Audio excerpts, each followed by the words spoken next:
नमस्कार मित्रांनो, सुस्वागतम. आनंदी या मालिकेच्या आजच्या भागामध्ये अगदी मनपूर्वक मी तुमचं स्वागत करते. आजच्या भागामध्ये विद्याधर गाडीतून आता ह्या पृथ्वीला पोलीस स्टेशनमध्ये घेऊन येत असतो, परंतु गाडी मात्र खूप हळूच चालत असतो. तेव्हा आता पृथ्वी म्हणतो की अरे काका जरा फास्ट चालव, कारण हे बघ अरे आपल्याला पोलीस स्टेशनला पोहोचण्यासाठी उशीर होईल. त्यावरती आता विद्याधर मुद्दाम हे सर्व करत असतो आणि म्हणतो की अरे पृथ्वी तुला काही कळतं का, एकतर रस्त्यामध्ये किती खड्डे आहेत आणि त्या खड्ड्यातून मात्र फास्ट जर गाडी काढली तर कसं होईल तू सांग बरं. तेव्हा आता विद्याधर मुद्दाम ती गाडी हळूहळू चालवत असतो. एकतर रात्री पाऊस केवढा पडला, तेव्हा पृथ्वी म्हणतो की अरे आपल्याला जर पोहोचण्यासाठी उशीर झाला तर ते गुंड पळून जातील, त्यामुळे तू जरा फास्ट चालव. तेव्हा लगेच आता हा विद्याधर मनामध्ये म्हणतो की हो ना, अरे लेका मला तर तेच हवं आहे, ते पळून गेली तरच चालतील, खरंच तेच तर मला हवं आहे. आणि आता मात्र पृथ्वी विचारात पडलेला असतो. त्याला असं वाटतं की कधी पोलीस स्टेशनला जाऊन पोहोचेल. त्यानंतर आता लगेच हा विद्याधर त्याला म्हणतो की मला एक गोष्ट सांग पृथ्वी, अरे जो काही ते आता गुंड होते त्यांचा चेहरा तुला अजून आठवतो का. त्यावरती पृथ्वी म्हणतो की हो, त्या 2 माणसापैकी मला एका माणसाचा चेहरा स्पष्ट आठवतो. तेव्हा हे ऐकून आता विद्याधर म्हणतो की चांगलं आहे, कारण आता पोलिसांना हे सांगायलाच हवं. मुद्दा मात्र तो हे सर्व करत असतो. तेव्हा पृथ्वी म्हणतो की अरे काका चल ना पटकनी, मी चालू का गाडी. त्यावरती आता लगेच हा विद्याधर म्हणतो की अरे नको, कारण त्याचं हे सर्व मुद्दाम नाटक सुरू असतं. लवकरात लवकर पृथ्वी पोलीस स्टेशनला पोहोचवायला नको यासाठी हा तो खेळ खेळत असतो आणि म्हणतो की अरे पोहोचूयात, इतकी कसली घाई आहे. त्यावरती मात्र आता हा पृथ्वी म्हणतो की येथून लेफ्टला घे. तेवढ्यात मात्र आता ते तिथून जात असताना आता पृथ्वी जोरात ओरडतो की अरे थांब काका. त्यावरती आता जोरात मात्र विद्याधरने ब्रेक दाबलेला असतो. आता ब्रेक दाबल्या क्षणी विद्याधरला धक्काच बसतो. विद्याधर विचारतो की नक्की काय झालं. त्यावरती आता पृथ्वी म्हणतो की अरे समोर टेम्पो दिसतो का. तर त्या टेम्पोमधूनच मात्र यांनी आज जो काही आता हा ती पेटी आहे तर ती आपल्या घरामध्ये आणली होती. तेव्हा ते ऐकून आता विद्याधर म्हणतो की बोमला, अरे ही तीच पेटी आहे की ज्या पेटीमध्ये आता ही शलाका तिथून आली होती. बोमला आता मात्र खूप मोठा घोळ होऊन बसला. आता काय करायचं. तेव्हा मात्र विद्याधर म्हणतो की नाही रे पृथ्वी, अरे असे हजारो टेम्पो आहे तर ते रस्त्याने फिरवत असतात. अरे लवकरात लवकर आपल्याला पोलीस स्टेशनला जाऊन पोहोचायचं आहे, त्यावरती आपल्याला उशीर होईल. तर पृथ्वी म्हणतो की नाही रे, अरे मी अंदाज नाही लावत, मी 100% खात्रीने सांगतो, अरे हे सगळं तेच आहे ती व्यक्ती. तेव्हा ती लाकडी पेटी त्यांनी घरी आणली होती. तेव्हा खोलीच्या खिडकीतून पाहिलं होतं, आपल्या गेटवर मात्र हाच टेम्पो उभा होता आणि ह्याच टेम्पो मधून त्यांनी त्या आनंदीला घरी आणलं होतं. काका अरे मग याचा अर्थ असा होतो की कदाचित मात्र ती गुंड सुद्धा याच झोपडीमध्ये असणार. अरे काका चल आपण जाऊयात. तेव्हा लगेच आता हा विद्याधर घाबरतो. विद्याधर म्हणतो की अरे पृथ्वी असं का करतोस तू, अगोदर आपल्याला पोलिसांना फोन करावा लागेल. अरे हे बघ त्यांच्याकडे हत्यारं असू शकतात आणि आपण जर त्यांच्याकडे गेलो तर आपल्या जीवावर भीतू शकतं, त्यामुळे आपण इतकी मोठी रिस्क घ्यायला नको. म्हणून विद्याधर मुद्दाम त्याला अडवण्याचा प्रयत्न करत आहे, पण पृथ्वी काही ऐकायला तयारच नसतो. पृथ्वी शेवटी गाडीच्या खाली उतरतो आणि ह्या विद्याधरला मात्र खूप टेन्शन येतो. तो स्वतःला म्हणतो की बोंबला आता. आणि आता मात्र हा पृथ्वी आज जाणार त्या हरामखोरांची गचंडी धरणार आणि ती हरामखोर पोरांनी माझं जर नाव घेतलं तर अवघड होईल. त्यानंतर आता पृथ्वी धावतच त्या गुंडांच्या आतमध्ये अड्ड्यावर येतो आणि जोराने दरवाजा लाथेने उघडतो. ती गुंड मात्र पृथ्वीला बघून घाबरतात, लगेच आपल्या तोंडाला मास्क लावतात आणि इकडे तिकडे पाहत असतात. तर पृथ्वी रागाने त्यांच्याकडे पाहतोय आणि म्हणतो की काय रे, तुम्हाला काय वाटलं की तुम्ही पळून जाता का, आम्ही तुम्हाला पळून देऊ. तेव्हा मात्र आता लगेच हा गुंड म्हणतो की अरे तू ओळखत नाही की आम्ही कोण आहोत. पृथ्वी त्यांना अजिबात घाबरत नसतो आणि तुम्हाला माहिती नाही की मी कोण आहे ते, मी सुद्धा नावाचा पृथ्वी निंबाळकर नाही मी तुम्हाला जेलमध्ये सोडलं तर सुद्धा मी नावाचा पृथ्वी निंबाळकर नसेल. म्हणून आता ते गुंड पृथ्वीवर धावून येतात की घे याला बघूयातच. म्हणून पृथ्वी एकेका गुंडाला चांगली धुलाई करतो. पृथ्वी काही त्यांना आवरत नसतो, तो भारी पडतो त्यांच्यावर. ते गुंड मात्र धावून येत असतात पृथ्वीला पकडण्यासाठी, पण पृथ्वी काही त्यांच्या हाताला येत नसतो. आणि आता मात्र पृथ्वी त्यांना विचारत असतो की तुम्हाला कोणी पाठवलं, लवकरात लवकर सांगा. आणि पृथ्वीने त्या गुंडांना चांगलंच मारलेलं असतं, चांगला चोप दिलेला असतो एकेका गुंड्याला. तेव्हा ते गुंड आता विद्याधर असं म्हणायला सुरुवात करतात आणि त्याच वेळेस आता विद्याधर मागून येतो आणि पृथ्वीच्या डोक्यामध्ये जोराने काठीने मारतो. तेव्हा तसाच पृथ्वीच्या डोक्यात खूप मार लागतो. तेव्हा पृथ्वी बेशुद्ध खाली पडतो. तर विद्याधर आता पृथ्वीला पृथ्वी करत आहे, परंतु आता विद्याधर त्या गुंडांना सुद्धा चांगलाच मारतो. हरामखोरांनो माझं नाव घेत होते का. तेव्हा ते गुंड म्हणतात की आहो त्याने आम्हाला चांगलंच मारलं होतं आणि पोलिसात घेऊन जाणार होता. तर विद्याधर म्हणतो की हे बघा आत्ताच्या आत्ता इथून पळून जा आणि कोल्हापूरमध्ये कुठेही दिसू नका आणि जर तुम्ही कोल्हापूरमध्ये दिसलेत तर मी तुमचा जीव घेईल, मी तुम्हाला सांगून ठेवतो, लवकरात लवकर इथून पळून जा. तेव्हा ते गुंड पळून जातात. तर विद्याधर लगेच आपल्या हातातील काठी फेकून देतो आणि आता त्यालाच गुंडांनी मारलेलं आहे असं दाखवतो. त्यामुळे मुद्दाम आता कुणाला संशय येऊ नये म्हणून घाईने आता पृथ्वीला तो उठवतो. पृथ्वीच्या डोक्यातून रक्त येत असतं आणि ते रक्त मात्र आता तो आपल्या अंगाला लावत असतो आणि आता स्वतःशी हसतो. पण आता पृथ्वीला म्हणतो की अरे पृथ्वी बाळा काय झालं तुला, उठ ना, अरे पृथ्वी बाळा उठ, अरे देवा देवा देवा, अरे आमच्या पृथ्वीला काय झालं, अरे उठव ना त्याला. म्हणून आता नाटक करत पुन्हा आता रडण्याचं नाटक करायला सुरुवात करतो, जेणेकरून त्याने काहीच केलेले नाही असे दाखवतो. ए पृथ्वी अरे उठ ना, काय झालं तुला पृथ्वी, अरे उठ उठ, ए पृथ्वी अरे उठ उठ उठ ना. आणि तेव्हा कुठे पृथ्वीला शुद्ध येते. पृथ्वी लगेच आपल्या डोक्याला हात लावतो कारण त्याच्या डोक्यातून रक्तस्राव होत असतो आणि जखम खूप मात्र गंभीर असते, त्यामुळे त्याला त्रास होत असतो आणि तो डोक्याला हात लावून जोरात ओरडतो, किंचाळतो आणि हा विद्याधर जोरजोराने ओरडतो की देव पावला, देव पावला, आमच्या पृथ्वीला शुद्ध आली. आणि म्हणतो की ए पृथ्वी, अरे पृथ्वी मी तुझा काका, तुम्हाला ओळखलत का, अरे पृथ्वी उठ ना. तेव्हा आता पृथ्वी लगेच उठतो आणि ते गुंड कुठे आहे असं म्हणतो. तेव्हा विद्याधर म्हणतो की अरे मी तुला तेच सांगतो, जेव्हा मी तुला आतमध्ये बघायला आलो तेव्हा त्या गुंडाने तुझ्या डोक्यामध्ये जोरात रॉड आणला होता आणि हे बघ मी तुला वाचवायला आलो तर त्या गुंडांनी मला सुद्धा खूप मारलं, बघ बघ अरे माझी काय अवस्था झाली बघ ना. तेव्हा पृथ्वी म्हणतो की अरे पोलिसात जाऊन आपल्याला सांगावं लागेल की ती गुंड पळून गेलीत म्हणून. तेव्हा आता विद्याधर म्हणतो की नाही रे, मी तुला अगोदरच सांगत होतो की ते गुंड खूप डेंजर असतील, त्यांच्याकडे हत्यारे असतील, पण तू माझं ऐकलं नाहीस. तेव्हा आता पृथ्वी म्हणतो की अरे पण त्यांना पोलिसात दिलं पाहिजे. तर विद्याधर म्हणतो की राहून दे, नको, आपण यामध्ये पडायलाच नको. अरे आत्ता आपलं घरी जाणं खूप महत्त्वाचं आहे, तुझ्या डोक्यामधून रक्त येते आणि आपण जर वाड्यावर गेलो तर आता मला सगळेजण ओरडतील की तुला तुझी अवस्था बघ ना कशी झालेली आहे, चल लवकरात लवकर घरी चल. परंतु आता पृथ्वी म्हणतो की काका नाही, मला घरी नाही यायचं, चल लवकरात लवकर. तर पृथ्वी आता चल चल म्हणत असतो. पृथ्वी ऐकायला तयारच नसतो. परंतु विद्याधर आता त्याला काही झालं तरी नाटक करून घरी घेऊन जायला निघतो. अरे त्या 2 पोरांपेक्षा तुझा जीव जास्त महत्त्वाचा आहे, तुला कळतं का.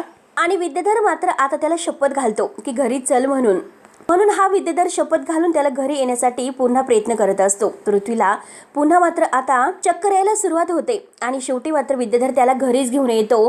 तो काही त्याला पोलीस स्टेशनपर्यंत पोहोचून देत नसतो. त्यानंतर इकडे आनंदी रूममध्ये असते आणि तिला शुद्ध आलेली असते. तर ती म्हणते की माई आणि बापू तिथं अजून का आली नसेल, ती तर येणार होती. त्यावरती आता बापू म्हणतात की अगं आनंदी, अगं आरती आबांच्या घरी गेलेली आहे, इतक्या सुखरूपपणे तू इथे सापडलीस आणि आता मात्र सांगण्यासाठी ती आबांकडेच गेलेली आहे आणि ती तुझ्या खुशालीबद्दल सगळं काही त्यांना सांगत असेल, त्यामुळे तिला येण्यासाठी उशीर होत असेल. माई म्हणतात की आनंदी अगं जास्त बोलत बसू नको, आराम कर बरं जरा. तेव्हा आता आनंदी म्हणते की माई आणि बापू जरा खाली चला, मला खाली घेऊन चला मला जरा. तेव्हा माई म्हणतात की अगं वेडी आहेस का तू, एवढ्या मोठ्या संकटातून तू बाहेर पडलीस, अशक्त सुद्धा किती झालेली आहेस, तुझे पाय सुद्धा थरथरतात आणि खाली काय जायचं, तू आराम कर इथेच.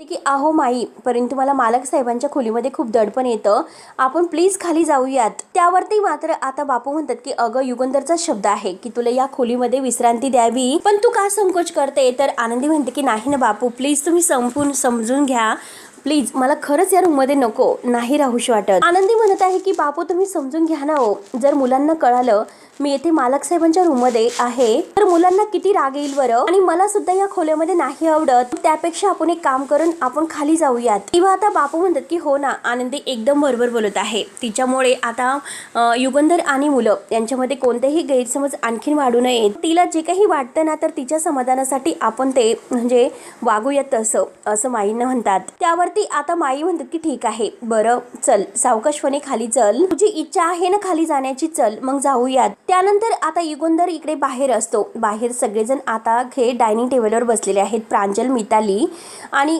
ही धनश्री, शिल्पा ह्या सगळेजण किचनमध्ये आहे. युगंधर मात्र शिर्केंना फोन करतो की पृथ्वी तिकडे पोलीस स्टेशनला पोहोचला का, तर शिर्के नाही असं म्हणतात आणि आता तो पोहोचायला हवा आणि लवकरात लवकर शिर्के तू मान वगैरे हलू नकोस, तिकडे नक्की काय होतं हे लवकरात लवकर तुम्हाला सांगून टाक, अगदी 5-5 मिनिटाला सुद्धा मला अपडेट देत राहा. आणि तेवढ्यात पृथ्वीच्या डोक्याला पट्टी वगैरे करून विद्याधर त्याला धरूनच घेऊन येतो. मिताली बघते, मिताली म्हणते की दादा, तिला धक्काच बसतो आणि प्रांजलला सुद्धा पृथ्वीची ती अवस्था बघून सगळ्यांना धक्काच बसलेला असतो. सगळेजण धावतच बाहेर येतात.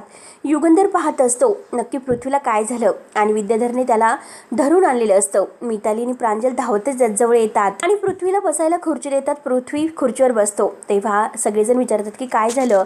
शिल्पा विचारते की काय रे पृथ्वी, अरे काय झालं तुला आणि त्याच्या डोक्याला पट्टी काय बांधलेली आहे. आणि तेवढ्यात माई आनंदीला घेऊन खाली येतात.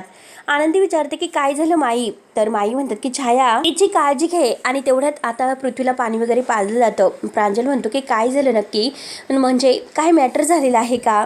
आणि त्याचा घसा कोरडा पडलेला आहे, त्याला अगोदर पाणी पाजा असं विद्याधर म्हणत असताना बापू येतात. बापू पृथ्वीकडे बघतात आणि म्हणतात की काय झालं. अरे बापरे, पृथ्वीला काय झालं, अरे काही भांडण वगैरे झालं की काय. तेव्हा लगेच आता आनंदी विचारते की अहो छायाताई काय झालं. तर छायाताई म्हणतात की अगं आनंदीताई पृथ्वीला फार लागलेलं आहे. तेव्हा आता शिल्पा विचारते की अरे आता तरी सांग की नक्की काय झालं. सगळेजण आता हेच विचारत असतात की पृथ्वीला काय झालं, पृथ्वी कुठे पडला का. तेव्हा सगळ्यांचे मात्र आता जीवाला धोका म्हणजे वाईट वाटत असतं. नक्की काय झालं, सगळ्यांना टेन्शन आलेलं असतं. पृथ्वीला कोणी मारलं असेल. शिल्पा आता जीव तोडून विचारत असते की अरे काय झालं पृथ्वीला, पृथ्वीने कुठे मारामारी केली का.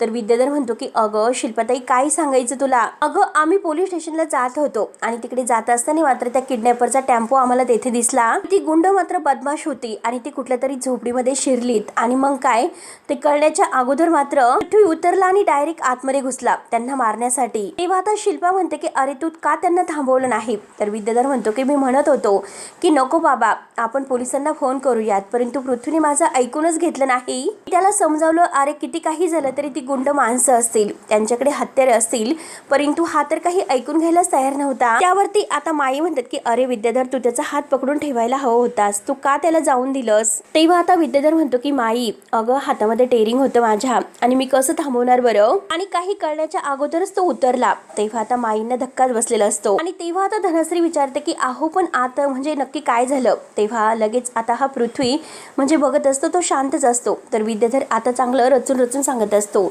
हे सगळं विद्याधरने केलेलं आहे, परंतु स्वतःवर काही येऊन न देण्यासाठी बरोबर त्याने ट्रॅप रचलेला असतो आणि सगळ्यांना आपल्या बोलण्यात अडकवण्याचा प्रयत्न करतो. त्या गुंडांनी मात्र पृथ्वीला धरलं आणि खूप मारलं. आणि मी आतमध्ये जाण्याच्या अगोदर म्हणजे नक्कीच तेथे कोणीतरी तिसरा माणूस असणार. आता त्या तिसऱ्या माणसाने लोखंडाच्या रॉडने मात्र पृथ्वीच्या डोक्यात मारलं. ते ऐकून सगळ्यांना खूप मोठा धक्का बसतो. माई म्हणते की बापरे, बापू सुद्धा म्हणतात की बापरे, सगळ्यांना जोराचा धक्का बसलेला असतो. विद्याधर म्हणतो की हो आणि त्यानेच पृथ्वीला मारलं. आता खूप म्हणजे त्यांना ओरडण्याचा प्रयत्न केला, थांबवण्याचा प्रयत्न केला, पण त्यांनी मला सुद्धा मारलं. मी मात्र आता सगळ्यांना म्हणजे तिथून हे केलं आणि मात्र पृथ्वीला वाचून घेऊन आलो. तेव्हा आता धनश्री लगेच विद्याधरच्या जवळ येते आणि म्हणते की हो ना तुम्हाला सुद्धा खूप मारलेलं दिसतं, कारण तुम्हाला सुद्धा खूप जखमा झालेल्या आहे डोक्याला वगैरे. तर शिल्पा रागाने म्हणते की काय गरज होती तिकडे जाण्याची. आता पृथ्वीला म्हणते की कशाला तू तिकडे गेला होतास. खूप राग येतो. माई त्या गुंडांना शाप सरप देतात की त्या मेल्यांचं काही बरं होणार नाही. आता युगंधर सगळं काही ऐकून घेत असतो. युगंधरच्या लक्षात आलेलं असतं की नक्की हा सगळा डाव विद्याधरचा आहे म्हणून. तेव्हा माई म्हणतात की पृथ्वी अरे तुला काही त्रास होतो का. तेव्हा आता पृथ्वी म्हणतो की हो त्रास होतो, पण आता जरा बरं वाटतं. डॉक्टरांकडे गेल्यापासून त्यांनी ड्रेसिंग सुद्धा केलं आणि इंजेक्शन सुद्धा दिलं, त्यामुळे थोडंसं बरं वाटतं. आता पृथ्वी परत म्हणत आहे की मला वाईट ह्या गोष्टीचं वाटतं, मला स्वतःला काही वाटत नाही स्वतःचं, परंतु ते गुंड माझ्या हातातून निष्ठून गेले. मी पोलिसांना कॉन्टॅक्ट करूनच तिकडे जायला हवं होतं. हा विद्याधर लगेच म्हणतो की मी तुला सांगत होतो. तर लगेच आता हा पृथ्वी म्हणतो की हो ना माझी चूक झाली. ते सगळं काही ऐकून युगंधर म्हणतो की हे बघ पृथ्वी, अरे तू त्या गुंडांच्या मागे लागला ही त्यात तुझी काय चूक आहे बरं, कारण ते गुंड पळून गेले, कारण त्या विद्याधरने त्यांना पळून लावलं. हे बरोबर मात्र आता युगंधरने ओळखलेलं असतं. आता सगळेजण शॉक मध्ये विद्याधरकडे बघत असतात. तेव्हा सगळेजण युगंधरकडे बघत आहे. तर युगंधर म्हणतो की हे बघ पृथ्वी, तू स्वतःला अजिबात दोष देऊ नकोस, सगळी चूक विद्याधरची आहे, हे सगळं कारस्थान करणारा विद्याधर आहे. पृथ्वी रागाने उठतो आणि म्हणतो की मिस्टर निंबाळकर, अहो तुम्ही काय बोलतात, तुम्हाला कळतं का तुम्ही नक्की काय बोलतात. तुम्ही काकाला का दोष देतात, काका होतो म्हणून मी वाचलो, आणि जर काका नसतात तर मी तुमच्या समोर जिवंत राहू शकलो नसतो आज. तेव्हा युगंधर म्हणतो की अरे ते चोर पळून जाण्यासाठी तो सावलीसारखा तुझ्या मागे आला होता, आणि मला 100% खात्री आहे की आनंदीच्या किडनॅपर मागे आणि ह्या गाव गुंडा मागे तो काही डाव खेळलेला आहे, तर तो सगळा विद्याधरने खेळलेला आहे. आणि त्या गुंडापर्यंत पोहोचू नये यासाठी त्यासाठी मात्र याने स्वतः तुझ्यापर्यंत तो पोहोचला आणि त्याने स्वतः तुझ्या डोक्यात वार केलेला आहे हे बरोबर मात्र युगंधरने ओळखलेलं असतं। तेव्हा हे ऐकून आता विद्याधर पूर्णपणे शॉक होतो, कारण आता हे बरोबर मात्र त्याने ओळखलेलं हे विद्याधरला माहिती असतं। परंतु घरातील सर्वांना मात्र एक खूप मोठा जबर धक्का बसलेला असतो, कारण हे सगळं करणारा विद्याधर आहे असं कसं होऊ शकतं।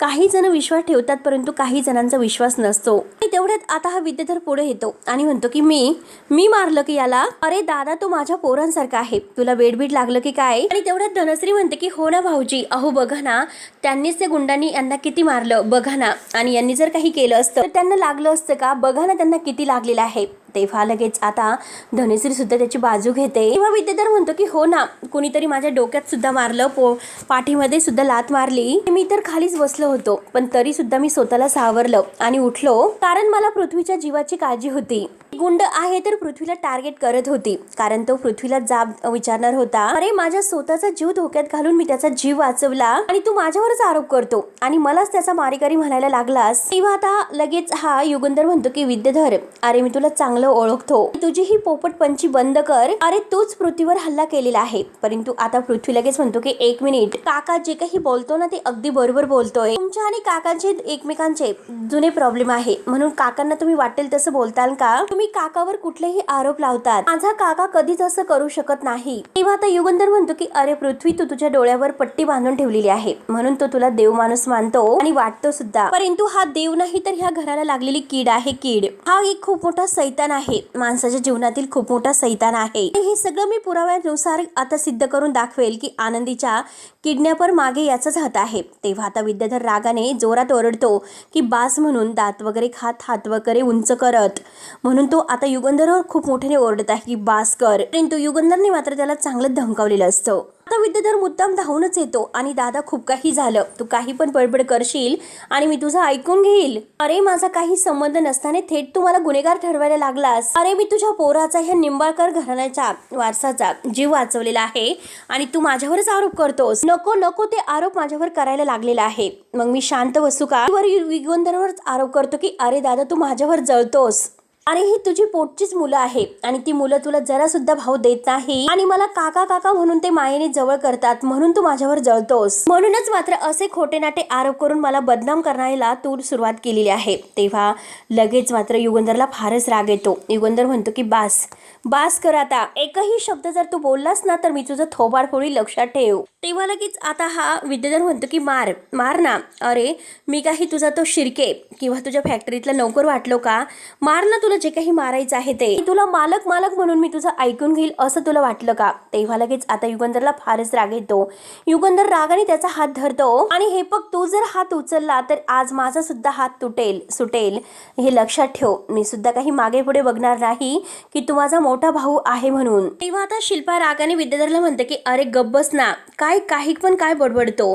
तेव्हा लगेच आता विद्याधर ताईला म्हणतो की नाही ताई, आज मात्र मी गप्प नाही बसणार, लक्षात ठेव, आज मात्र कोणीही मध्ये यायचं नाही, मागे व्हा, या वाड्यामध्ये काही जरी घडलं तर ते सर्व मीच केलेलं आहे आणि जगातील सगळ्या वाईट गोष्टी मीच करतोय असं तुम्हाला वाटतं ह्या युगंधरला? आता मात्र तो युगंधर असं सुद्धा म्हणतो, आनंदीशी लग्न केलं ते माझ्यामुळं, तुझ्यापासून तुझी पोरं दुरावली ती केवळ माझ्यामुळं, परंतु आता मात्र हे बिनबुडाचे जे आरोप आहेत ना तर ते मी नाही ऐकून घेणार, हे लक्षात ठेव। आणि हे बघ, आता तुझ्यात तर खरं ऐकण्याची हिंमत असेल तर ऐक, मग मी तुला सांगतो ना, ऐकून घे, या घरामध्ये जे काही नुकसान झालेलं आहे तर ते फक्त आणि फक्त तुझ्यामुळे झालेलं आहे, लक्षात ठेव। आनंदीशी तू लग्न केलं आणि म्हणतो की आता माझी जबाबदारी आहे ती, मात्र आता तो म्हणजे तुझ्या पोरांचा राग आहे तो मात्र त्यांनी त्या आनंदीवर काढला आणि त्यावेळेस मात्र ते आनंदीचा रागराग करत होते। त्यावेळेस मात्र तू आनंदीची ढाल भरून का तिच्या मागे उभा राहिला नाही?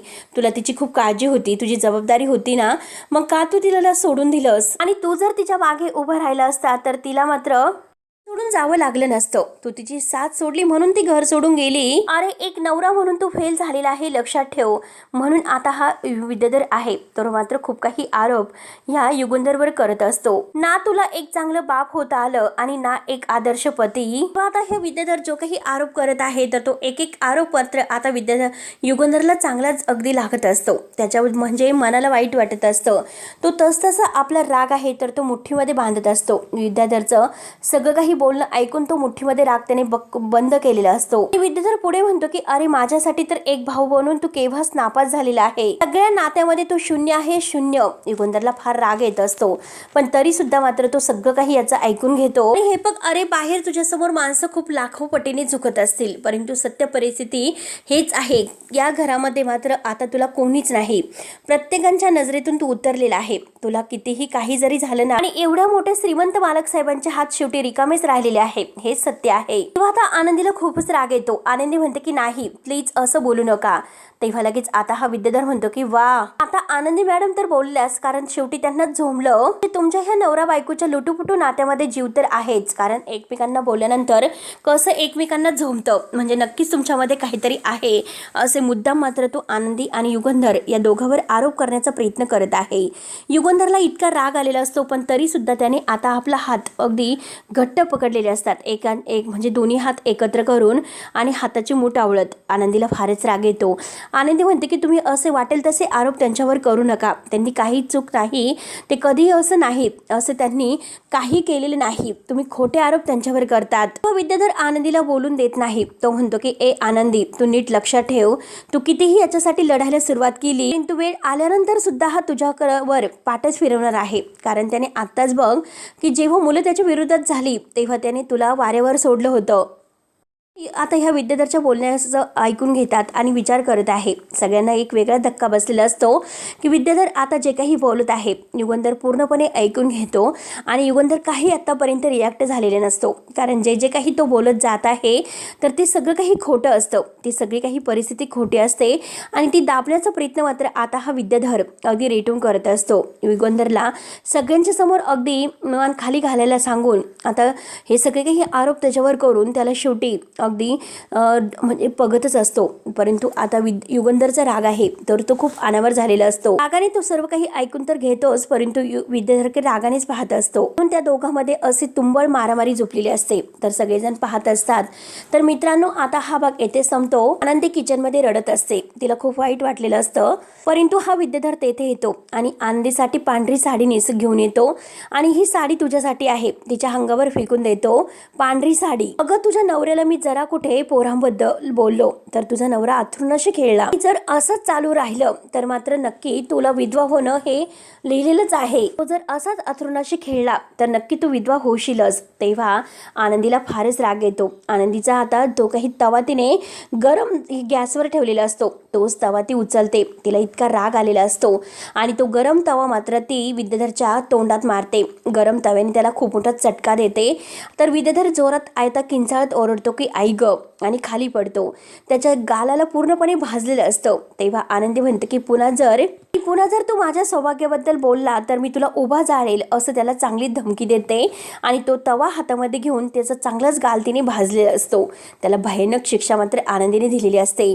आज माझ्या सौभाग्याबद्दल बोलला ते बास, आणि पुन्हा जर असं बोललास तर मात्र उभा कसं जाळायचं ते माझं मला माहिती आहे. म्हणून आनंदीने पूर्णपणे आता ह्या विद्याधरची चांगली जिरवली असते. त्याला त्याच्या पापाची शिक्षा दिलेलीच असते आणि तो आनंदीकडे अगदी बघतच असतो. त्याला अगदी बघता सुद्धा येत नाही, कारण चेहरा इतका तो एक गाल आहे तर तो भाजलेला असतो. कायमची त्याला जन्माची अद्दल घडवलेली असते. तेव्हा मित्रांनो आता पुढे नक्की काय होईल बघायला विसरू नका. तोपर्यंत धन्यवाद.